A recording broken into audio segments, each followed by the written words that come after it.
guys! Welcome back to my vlog! For today's video ay samahan nyo akong i-review yung nabili kong induction cooker sa Shopee. So, eto siya. Ayan. So, ito ay, ang pangalan nito ay Xiaomi Mijia Induction Cooker.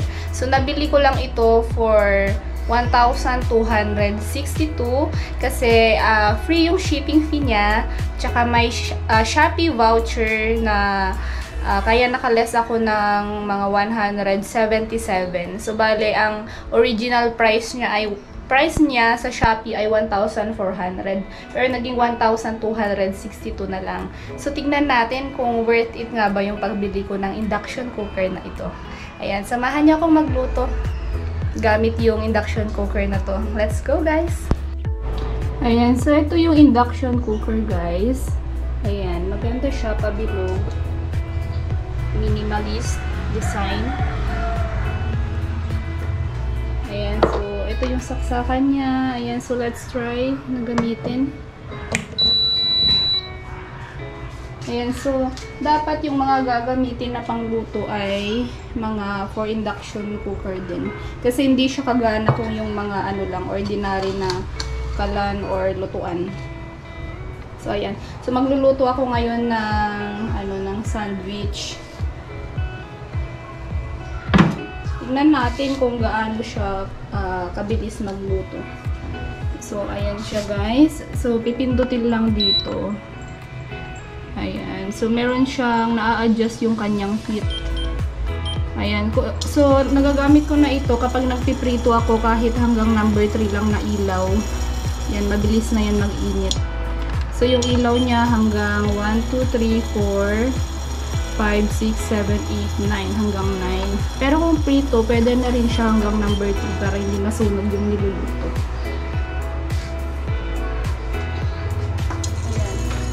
Magluluto ako ng burger patty.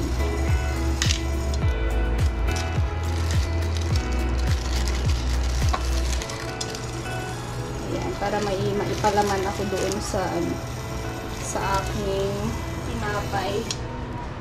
Ayan, para sa aking snack for today.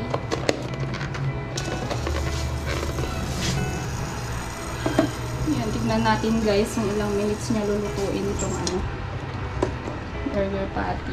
Ayan, kuha din tayo ng egg sa aking ref.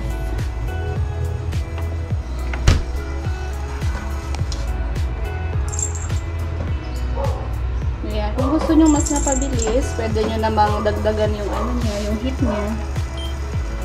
Ayan, number 6 na lang natin.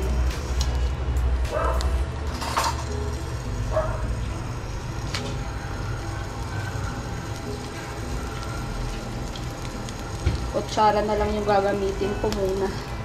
Kasi hindi pa ako nakahugas kanina. May pinuntahan kasi kaninang tanghali.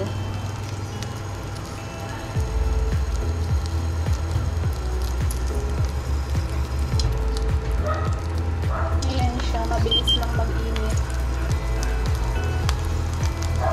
Ano pala ito? Kapag wala kang nilagay na palayok na for induction cooker, hindi rin iinit. Kaya dapat yung gagamitin nyo na lutuan ay for induction cooker din. Yan, ang bilis lang niya.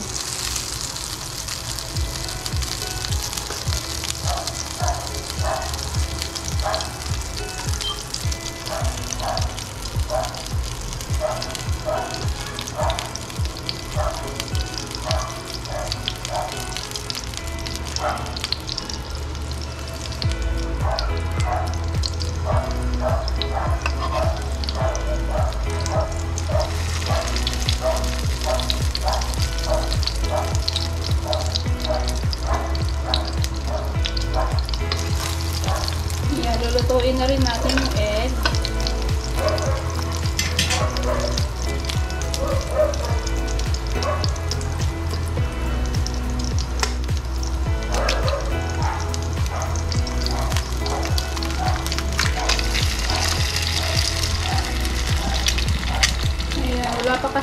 tripod. Bibili ka ng tripod. Kaya, sariling ano talaga. Sariling sikap ang pag-video.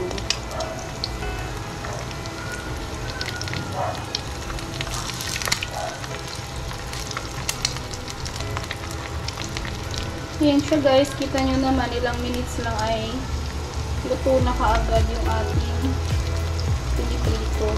So, naka number 3 lang yan pero ganyan siya kabilis. So, for me, itong product na to, Xiaomi, ay 10/10. Very useful siya.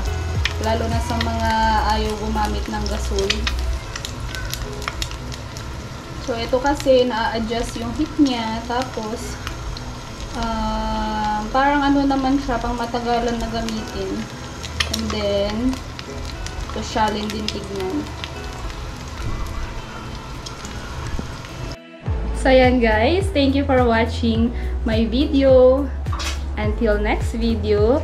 And kung gusto nyong malaman kung saan ko nabili itong induction cooker na ito, ilalagay ko na lamang sa comment section or at sa description box. Ayan, para makabili din kayo. Ayan. Bye guys! Please like and subscribe.